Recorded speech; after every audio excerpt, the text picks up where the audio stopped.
பிரியமானவர்களே, ஆண்டவராகிய இயேசு கிறிஸ்துவின் நாமத்தினாலே உங்களை வாழ்த்துகிறேன். இந்த நாளிலும் இந்த தின தியானத்தின் வாயிலாக உங்களை சந்திப்பதிலே நான் மகிழ்ச்சி அடைகிறேன்.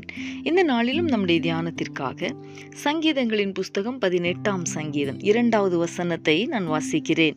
கர்த்தர் என் கன்மலையும் என் கோட்டையும் என் இரட்சகரும் என் தேவனும், நான் நம்பியிருக்கிற என் துருகமும் என் கேடகமும் என் இரட்சண்ய கொம்பும் என் உயர்ந்த அடைக்கலமுமாயிருக்கிறார். எனக்கு அன்பானவர்களே, 18வது சங்கீதத்தை நாம் தொடர்ச்சியாக தியானிக்கிறோம். தேவனை நம்முடைய பலனாக கொண்டிருக்க வேண்டும் என்பதையும் அவரில் அன்பு கூற வேண்டும் என்பதையும் நாம் முதல் நாளிலே தியானித்தோம். இன்றும் அதை தொடர்ந்து தாவீது தன்னுடைய வாழ்விலே கர்த்தரை எப்படியெல்லாம் அனுபவித்தார் என்பதை இங்கே அவர் சொல்லி இருக்கிறதை நாம் பார்க்க முடிகிறது. எனக்கு அன்பானவர்களே, தேவனை நாம் நம்முடைய வாழ்வில் எப்படியெல்லாம் அனுபவித்திருக்கிறோம் என்பதை சொல்ல முடியுமா?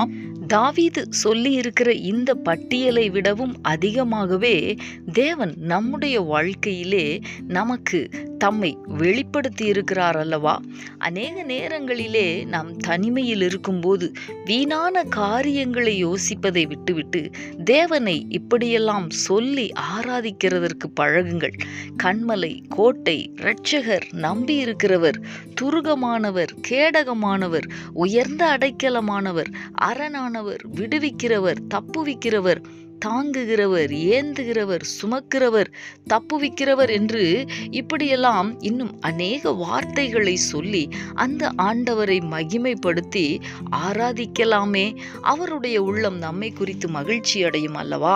எனக்கு அன்பானவர்களே, தாவீதை போல கர்த்தரை நாம் நம்முடைய வாழ்க்கையிலே இதுவரைக்கும் எப்படியெல்லாம் அனுபவித்திருக்கிறோமோ, அல்லது தேவன் தம்மை நமக்கு எப்படியெல்லாம் வெளிப்படுத்தி இருக்கிறாரோ அந்த வார்த்தைகளை சொல்லி ஆண்டவரை ஆராதிக்க பழகுவோம்.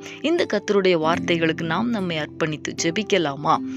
எங்களை நேசிக்கிற எங்கள் அன்பின் பரலோக தகப்பனே, ஆசீர்வாதமான இந்த நாளுக்காக உமக்கு நாங்கள் நன்றி செலுத்துகிறோம். இந்த நாளிலும் தாவீது உம்மை எப்படியெல்லாம் சொல்லி ஆராதித்தார் என்பதை நாங்கள் தியானித்தோமே, நாங்கள் வாசித்தோமே. தகப்பனே, எங்களுடைய வாழ்க்கையிலே நீர் அநேக நன்மைகளை செய்திருக்கிறீர், அநேக அற்புதங்களை செய்திருக்கிறீர், எங்கள் கூடவே இருக்கிறீர், மாறாதவராக எங்களுடைய கரங்களை பிடித்திருக்கிறீர். ஆண்டவரே, இவைகளை அனுபவித்த நாங்கள் அவைகளை சொல்லி உம்மை ஆராதிக்க, உம்மை சந்தோஷப்படுத்த எங்கள் ஒவ்வொருவருக்கும் கிருபை தாரும், பலன் தாரும். நீர் அப்படி செய்ய போகிறதற்காக உமக்கு ஸ்தோத்திரம். இயேசு கிறிஸ்துவின் நாமத்தில் வேண்டிக் கொள்ளுகிறேன் நல்ல பிதாவே. ஆமேன், ஆமேன்.